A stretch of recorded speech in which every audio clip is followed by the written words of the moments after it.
It is not a happy morning for Tyreek Hill, Jaylen Waddle, and Dalton Kincaid fantasy managers. We react to the Bills-Dolphins game, plus help you with your Week 2 DFS lineups on today's episode of Locked On Fantasy Football.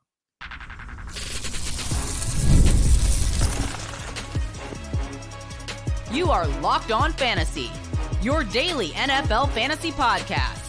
Part of the Locked On Podcast Network, your team every day. Welcome into the Locked On Fantasy Football Podcast. I'm one of your co-hosts, Michelle Magdziuk, and when I'm not doing this, I'm a researcher and fantasy analyst with NFL Network. And I'm your other co-host, Vinnie Iyer, and I'm not doing this. I'm writing about NFL fantasy and betting for sportingnews.com. This episode is brought to you by LinkedIn. LinkedIn Jobs helps you find the qualified candidates you want to talk to faster. Post your job for free at linkedin.com/LockedOnNFL. Terms and conditions apply. We had a game last night against the Bills and Dolphins, if you can call it that. I mean, it was a whopping, right? The Bills absolutely destroyed up on the Dolphins. We'll get to the Bills offensive side for the fantasy talk here in a moment, but we had to start with Tua Tagovailoa because it wasn't a good game for him to start with, right? 3 interceptions prior to getting concussed again, and it looked like another bad concussion. He runs into Damar Hamlin. He's trying to run for that first down. He gets it, but then he runs into Hamlin and kind of knocks himself out. It looked like a bad concussion again. He was able to stand up, walk by himself to the locker room, but with his issues in the past with concussions, this could take a while for him to come back. What does that mean for all these guys? Because Skylar Thompson is somehow the Dolphins' backup quarterback. How did they go into the season with this as their plan? I don't know. But what do you do with Tyreek Hill and especially Jaylen Waddle moving forward, who both had really bad games last night? Yeah, I mean, first, let's acknowledge this is a little scary moment for Tua. We don't know about his career, and we just want him to be okay, but we're also talking fantasy football here, and the Dolphins also have to prepare for what they're going to do. And Skylar Thompson has been the backup for a while. He was the guy who started the playoff game against the Bills when Tua could not play. So they're used to Skylar Thompson there in the room. He's now experienced in this scheme as well, been under Mike McDaniel for a while. That said, where do they go potentially to change this quarterback room? At least they're going to have to go for a backup. I found it very interesting. They had Mike White on the team, but they released him, and then he ended up on the Bills practice squad, and everyone talked about maybe he had some information on this offense, was maybe giving them some tips defensively last night, and that's why the Bills were so prepared and dominated the game defensively, except for not stopping Devin Achane on the ground. But I think you knew that was their weakness. To come through and stop the passing game like that was pretty impressive for the Bills, even before that Tua injury. Now, Skylar Thompson, he's not going to get the job done with these guys. He's a mobile quarterback. He runs around a little bit, but doesn't have nearly the arm strength. They're not going to push the ball downfield nearly as well. I mean, you saw Tua, he was doing it at a high level. He was leading the league in yards per attempt here last couple of years, led the league in passing yards last year. You're not going to get the prolific passing downfield from Skylar Thompson, maybe no one else that's available out there. So keep that in mind. They could look at Josh Dobbs, who's on the 49ers right now, but they might want to keep him there behind Brock Purdy. Josh Johnson is lingering. He was with the 49ers in 2022. He's on the Ravens. You got Jimmy Garoppolo coming back. Will they make an aggressive trade there? So something to look at. Got Ryan Tannehill out there. Yeah, Tannehill's out there. I would not be too excited about Ryan Tannehill. I would not. Because if you want Tyreek Hill and Jaylen Waddle to succeed, Tannehill is not the guy to do it. And we saw him in Tennessee. Like, we saw the end of him in Tennessee. We saw his great play, right, in Tennessee. He was getting the ball to A.J. Brown, playing off the run and doing well. But we saw the end in Tennessee where he had to be replaced by Malik Willis and then Will Levis. So I'm not sure he's better. I think you look at Garoppolo, any of these system quarterbacks, C.J. Beathard is out there. He was a Shanahan quarterback for a while. So, look, any of these guys, Thompson included, are not going to be great, but they got to get somebody who can push the ball downfield and put the ball in Hill and Waddle's hands. I don't think the target share is going to change much because these guys dominate targets anyway, but stretching the field, getting those big plays, I don't want them to rely a lot on after the catch stuff. Yeah, you're gonna keep going with Tyreek Hill. Obviously, he's just too good. Waddle though might be a sit until Tua gets back. I don't think we don't know enough about this Tua Yeah, injury. Yeah, he could be back in 2 weeks. I mean, I yeah, know exactly. the announcers last night were saying they have 10 days till next week. I would be absolutely astonished if Tua is playing next week. They need to Yeah, give his brain some time to fully recover before putting him back in. But yeah, we'll know more as the week goes along with how serious this concussion is for Tua and what that means for him over the next month or so. On the Bills side, I mean, they looked so good, right? On defense, on offense, and Josh Allen looks amazing, but puts up not even 10 fantasy points, and they destroy the Dolphins. But like James Cook stole the touchdowns this week. Last week it was Josh Allen that stole them from James Cook. Cook stole them from Allen. Allen only had one passing touchdown, 139 passing yards, only 2 rushing yards. He just didn't have to do anything. James yeah, Cook's running game was doing everything. And then when Josh Allen did pass, it's so spread out. Like, this is what worries me about this Bills offense for fantasy because it's working, yeah, and he's spreading the ball out. Dalton Kincaid, again, does pretty much nothing. 4 receptions, 33 yards. I'm starting to get nervous about Dalton Kincaid in this offense. Josh Allen will be completely fine, but Dalton Kincaid, I'm getting really nervous about. yeah. Allen always has the fallback on the rushing. It didn't happen in this game because they didn't need him with James Cook going off, and also I'm a little concerned that the Bills' defense is better than we think, despite all their issues at linebacker, which they did have. They let David Achane go off last night, and partly because he was the offense, right? Yep. He had 29 ridiculous workload there with coming off a questionable tag and a game time decision, but with no Raheem Mostert, they just were reluctant to trust either Jeff Wilson Jr.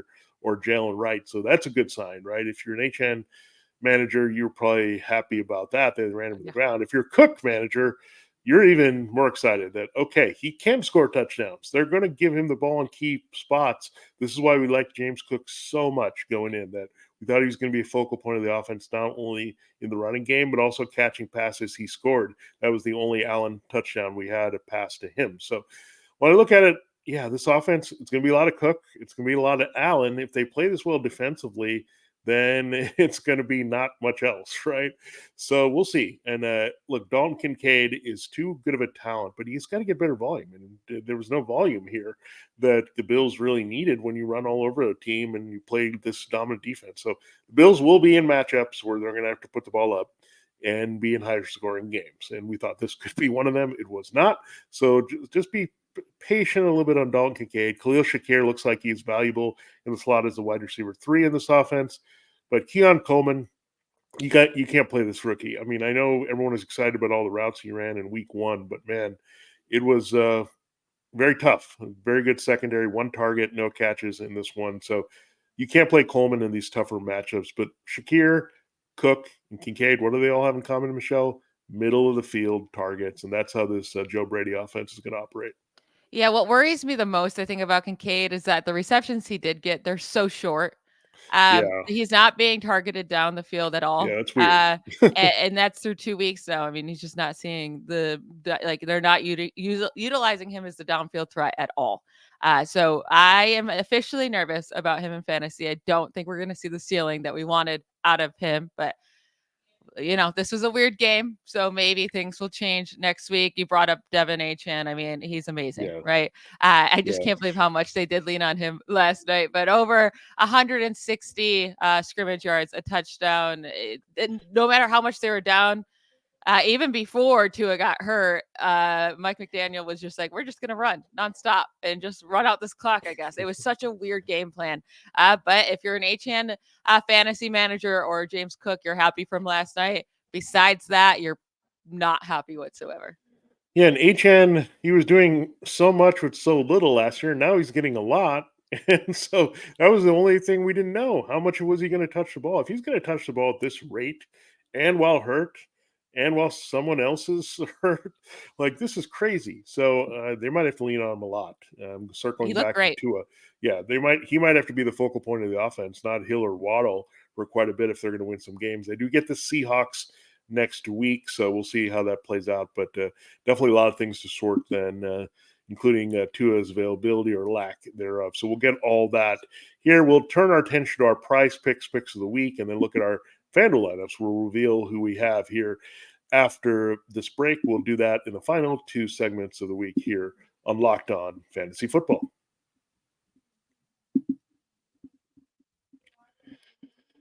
This episode of Locked On Fantasy Football is brought to you by LinkedIn Jobs. And when you're hiring for your small business, you want to find the quality professionals that are qualified and are right for the role. That's why you have to check out LinkedIn Jobs. LinkedIn Jobs has the tools to help find the right professionals for your team faster and for free. LinkedIn isn't just a job board. LinkedIn helps you hire professionals you can't find anywhere else, even those who are not actively searching for a new job, but might be open to the perfect role in a new organization. In a given month, more than 70% of LinkedIn users don't visit leading job sites other than LinkedIn. So if you're not looking on LinkedIn, you're looking in the wrong place. On LinkedIn, 86% of small businesses get a qualified candidate within 24 hours. That's 86%. Hire professionals like a professional only on LinkedIn.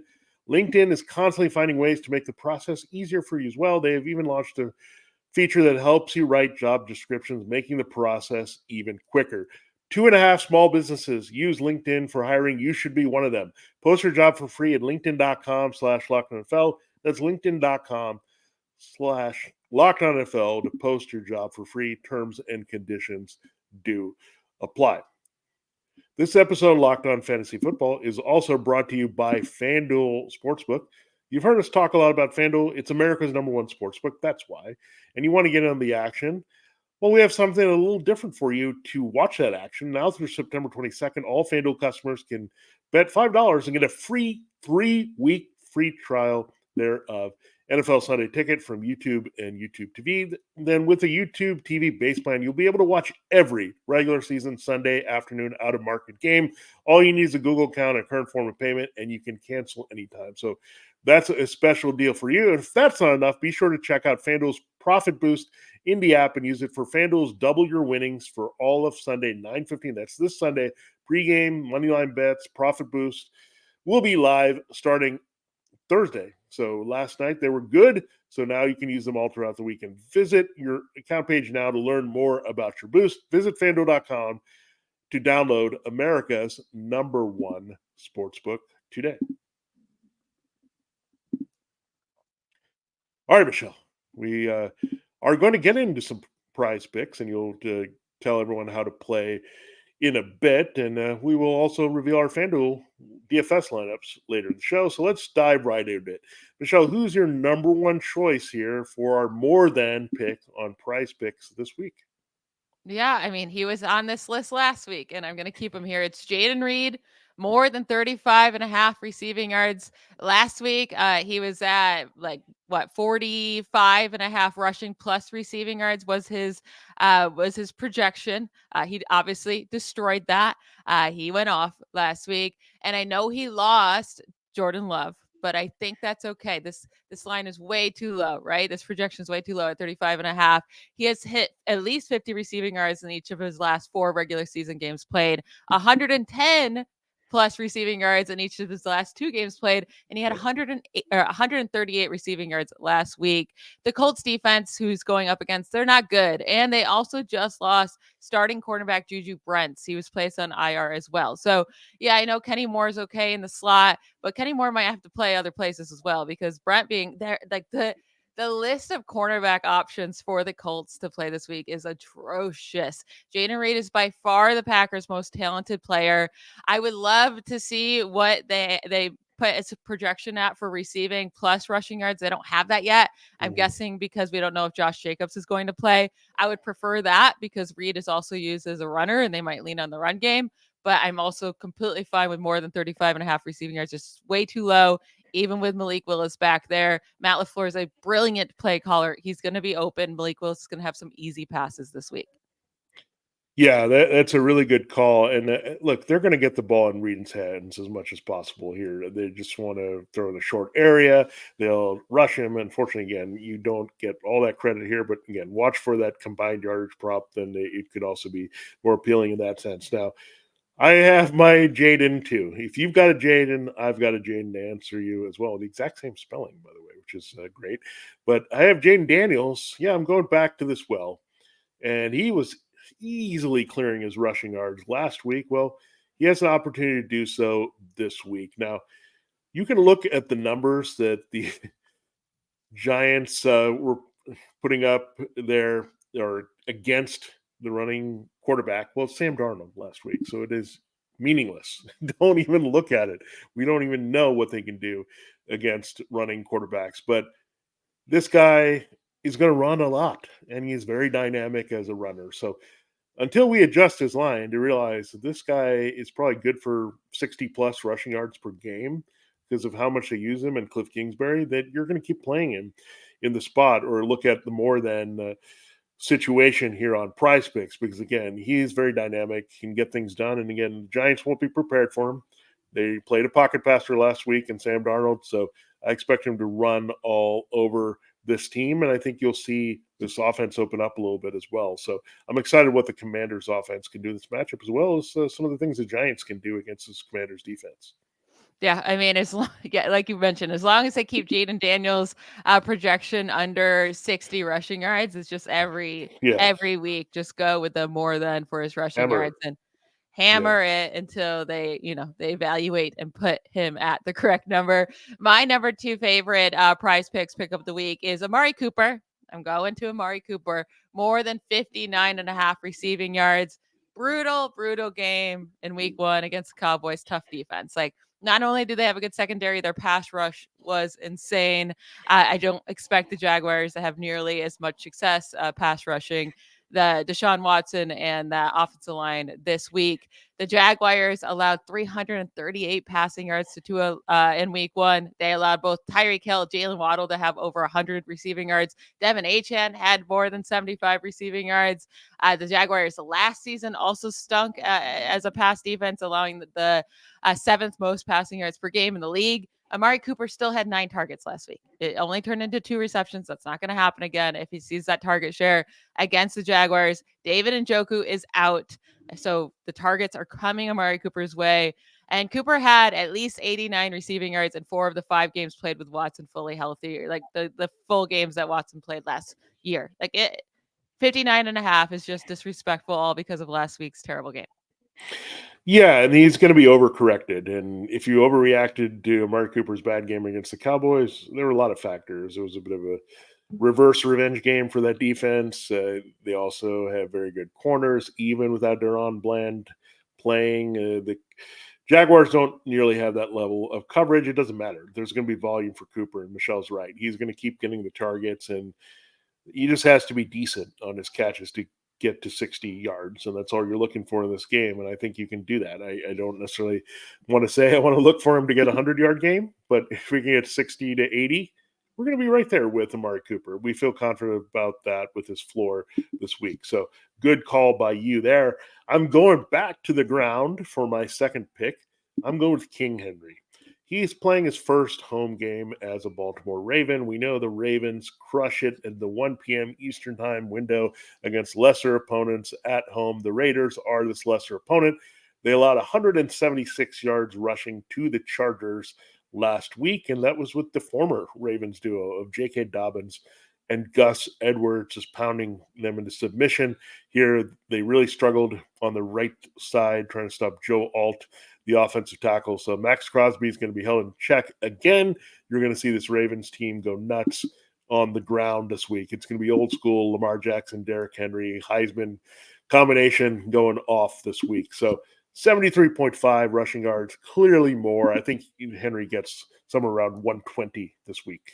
Yeah, we both expect Derrick Henry to have a huge game this week. That's why we have him ranked highly in our running back ranks for week 2. This game script seems to match perfectly with what Derrick Henry does so well, right? When his team is up, he's going to get a ton of carries. And the more carries he gets, the better he gets as the game goes along. You got to get him going, right? He's not a guy that you can give a carry every 20 minutes to. That's not going to work for him. But yeah, I love Derrick Henry this week. I'm going with another rushing prop as well, but with a quarterback, Anthony Richardson, to have at least 0.5 rushing plus receiving touchdowns. So, if he sneaks in a receiving touchdown somehow, you still win this. But it's against the Packers, and it's a demon pick, meaning you get extra payout if this happens, which I'm really shocked they have this listed as a demon pick, because he has scored at least one rushing touchdown in 4 of his 5 career games played. The only game that he did not get a rushing touchdown was in week 5 last year when he had the season ending injury early in the game. It's the only time this man has not found the end zone with his legs. The Packers allowed 2 rushing touchdowns to Saquon last week. I think this is going to be a heavy run game on both sides of the ball with Anthony Richardson, Jonathan Taylor for the Colts, and then also, Josh Jacobs hopefully is out there for the Packers with Malik Willis also running the ball. Anthony Richardson, this is such a great, the odds of him scoring a rushing touchdown are so great. And for it being a demon pick where you get extra payout, I can't avoid that one. Yeah, you got to go with it. I mean, let's just hope these teams, the Eagles, Saquon Barkley and Jalen Hurts and Jonathan Taylor, and Richardson, let's give the guys each multiple touchdowns. Let's not have a hog here. Let's not go 1 week or another the way we did with Josh Allen getting 4, then he gave 3 to James Cook. Let's get this balance where we get 2 and 2 each week, and then everybody's happy, right? And then so that's what I'm hoping for. I'm hoping for Richardson and Taylor each hitting the red zone multiple times here against the Packers, which would be very nice for their fantasy managers this week. Now, I also have a scoring demon pick. It is Marvin Harrison Jr. Now, receivers are a lot harder to predict getting into the end zone. So there's that. But I think this is the chance to Marvin Harrison to get going. He wants to put on a show. They're back at home. He was very disappointed in his performance last week. You can beat this Rams secondary on the outside a little bit better than on the inside. So Harrison's going to get his opportunities to stretch the field. I also like, if you want to get a little bit crazy, you can also look at his 57.5 receiving yards and also go more there. So I think he has a big game. I think he goes 100 and a score. So I'm going to give you that. Also the bold prediction for this game. I think he has his breakout game as a rookie in this one. So 100 and a score. So however you look at it, if you want to go demon with a touchdown or just regular with the receiving yards, the rookie is going to hit it this week. I really hope so. This is the one I hope that we're right on the most. Like, I need Marvin Harrison to show up this week, because if not, oh man, that one's gonna hurt. We both really trusted him coming into this league, and I know he's a rookie. We got to stay patient, but I would love this one to happen. In case you've never played PrizePicks, I'm going to explain to you, how to use it, how to get started. And then we're going to get into our FanDuel lineups of the week. Last week I played Daniel Jones, so I need to make it up this week and pick a better quarterback. We'll get into all of that to finish up our Friday show. So we just gave you our favorite PrizePicks picks of the week.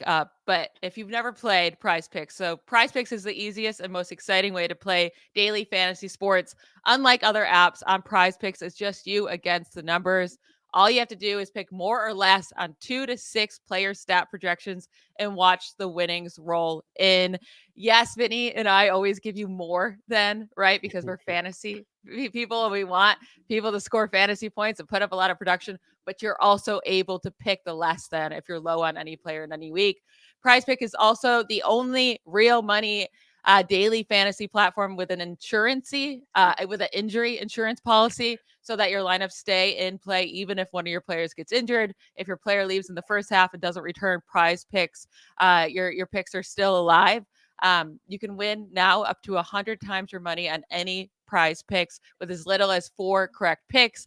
And then also, to add to the picks we already gave you today, you can also plug in a free win to increase your payout, because with just 1 Caleb Williams passing yard, you get a free win on PrizePicks every week in the month of September. So that's 3 more weeks of free W's. Don't miss this deal on PrizePicks, because it's gone when September ends. Download the PrizePicks app today and use code LOCKEDONNFL and get $50 instantly when you play $5. That's code LOCKEDONNFL on PrizePicks to get $50 instantly when you play $5. You don't even have to win to receive the $50 bonus. It's guaranteed. PrizePicks, run your game.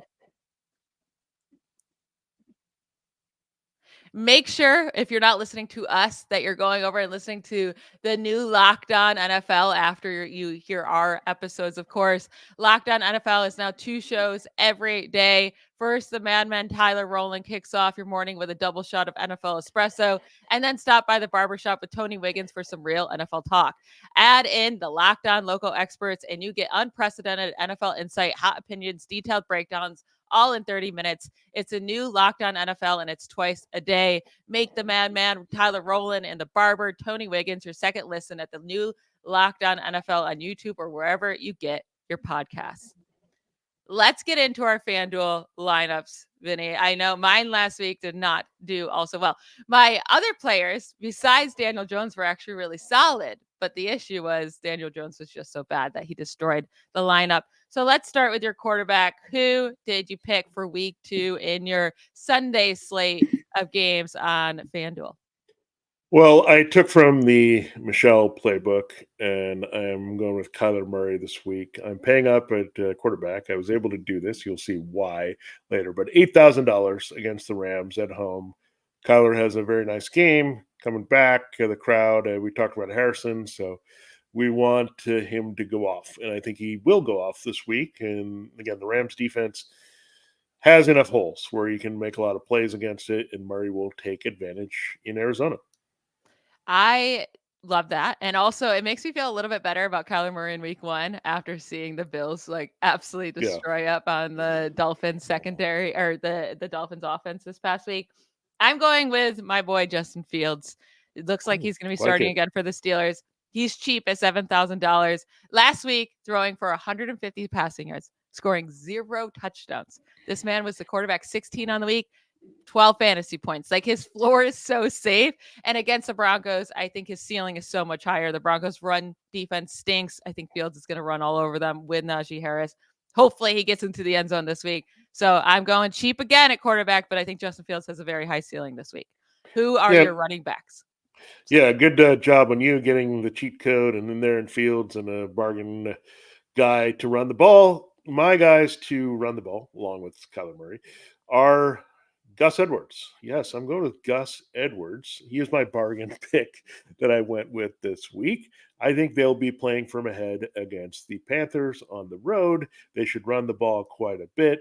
J.K. Dobbins had the fun last week with an explosive play. I think you'll see Edwards get in the end zone on a short carry, maybe a couple touchdown opportunities here for Gus Edwards. But I think they're just going to toggle Edwards and Dobbins, and these guys are absolutely going to blow off the Panthers off the ball because you have no Derek Brown. This is a very bad defensive line without Derek Brown. So Gus Edwards pounds away, and then I'm going with the guy that replaced him, I guess if you want to call it. We talked about Derrick Henry.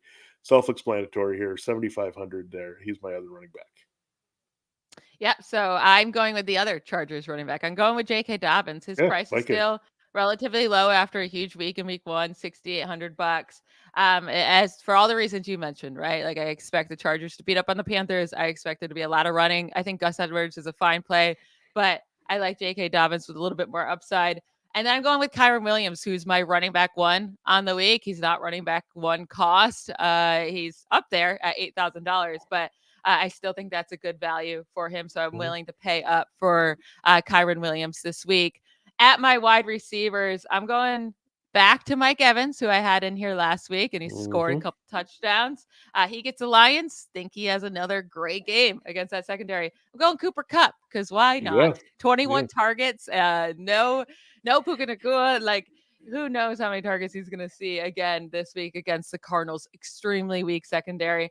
And then I'm going with Wan'Dale Robinson. It's not because he got 12 targets last week. I mean, that's part of it, right? But he stunk on those 12 targets. It's also because of how bad the Commanders are, the team he's facing in the secondary. It's also how bad they are covering the slot, which Wan'Dale Robinson ran the 3rd most slot routes in the league last week. So he was super cheap. I needed a super cheap player. I'm plugging in Wan'Dale for some upside there against a terrible, terrible defense. Yeah, I like that you got those 2 heavy hitters in there, Evans and Kupp. I really like that, and I do like Robinson as a good compliment to those guys. I do have a Giants receiver in my mix, but I'll start with Marvin Harrison. I already talked about it, so I'm doing a little stack with Kyler Murray, and yeah, Same reasons there I talked about in the previous segment. Marvin Harrison breaks through this week. I also am going back to Jameson Williams. Now, I didn't go have him last week, but I'm going back in the sense that I think he has another nice game here with Detroit playing the Buccaneers. I think there's going to be some big plays to be had. Again, we didn't see that from the Commanders because they self-compressed their offense last week. So you'll see Williams do some damage. And then Malik Neighbors. It's also a good matchup for him on the outside for that Commanders game because, again, no Kendall Fuller. We saw him. He's in Miami last week. He contributed there with Jalen Ramsey to shut down Keon Coleman and company. He's not there anymore in Washington. In Washington. So you look at Neighbors, I'm going with him. I'm going with the Alpha. So 2 rookies in my lineup this week, the 2 first rounders. I do love the Neighbors. If I could have got Neighbors in there, but I couldn't afford him. So that's why I went with Wando, a huge downgrade. But I do love Malik Neighbors this week. For my tight end, I went with Travis Kelce because I feel like there's this narrative all of a sudden that Kelce, they're just going to save him for the playoffs, which maybe, but he was out. It's not like they were trying to save him last week. He was out on the field running routes constantly. It's just the Ravens, they did a good job covering him. The Ravens are a good defense. They have good safeties. They have good linebackers. I don't think that's going to happen with the Bengals. He's going to get his opportunities. He's going to have a good game. $7,400. That's cheap for what Travis Kelce normally is over the last few years. So I'm going with him as my tight end. Who'd you plug in at tight end? All right, Michelle, this goes from a stack to what the kids call an onslaught because I'm putting Trey McBride in there as well. So this is what's called an onslaught. This was my onslaught pick of the week here, Murray, Harrison, and McBride. So, yeah, you can check out all that stuff I put up at Sporting News with the stacks and the DFS recommendations. But I have that as my onslaught. I love saying that word. So you have Trey McBride, Marvin Harrison, Kyler Murray all going off together in this game against the Rams. I think it's a sneaky, high-scoring game. That's why you attach yourself to Cup. Let's go Cardinals-Rams. Let's put this game well above that total into the 50s here. We'll be very happy. Yeah, Trey McBride's a great play. Now, I'll say I think there's one player that is probably going to be the most chalk play of the week because of how cheap he remains. Jordan Mason sitting there at $5,500. I mean, you can't find a better value than that. Even though there's videos of Christian McCaffrey practicing, maybe he plays, right? Even if he plays, he's going to be extremely limited. I also expect the 49ers to destroy the Vikings. Yeah. So Jordan Mason's going to be out there. He's going to get his carries. He looked great. He's going to get goal line work. Jordan Mason at $5,500 is a stupid value. So I went with him in my flex and then finish it off with the Texans again on defense against that Bears offense and Caleb Williams that just looked terrible last week. And now they might be without both Keenan Allen and Rome Odunze. All right. Those are good picks. I kind of created some drama by putting Gus Edwards in my RB1 slot because I have Jonathan Taylor in my flex. So I'm flexing with Jonathan Taylor. He has never played a game back in Wisconsin. He's not from Wisconsin, but he played at Wisconsin. They're playing in Green Bay this week. They're going to lean a lot on him. What did this defense do last week? Give up a triple to Saquon Barkley. I'm not saying he's going to necessarily get a triple. I would love it, but we also have to get Anthony Richardson his touchdown. So if he gets one to take care of you on the ground and gives me 3 here, then we're all good, right? Everyone's happy. So I'm going John Taylor. I had money for him because I went Gus Edwards as my cheap kind of pivot. And then I did another stack, this time with running back and defense. I did Edwards, and then I'm doing the Chargers defense here. They were awesome last week. If you look at it, they controlled the line of scrimmage. They blew things up there against the Raiders. They're going to do that again to the Panthers this week. And Bryce Young, they're going to tee off on him. Absolutely. So that's my easy choice there. So a couple of stacks that I like this week. I put them right into my lineup for sure. And looking forward to this lineup. I want to see it in action now. Yeah. So to go through my lineup, it's Justin Fields at quarterback, J.K. Dobbins, Kyron Williams at running back, Mike Evans, Cooper Kupp, Wan'Dale Robinson at wide receiver, Travis Kelce at tight end, plugged in Jordan Mason, the cheapest great play in flex, and then the Texans defense against Chicago.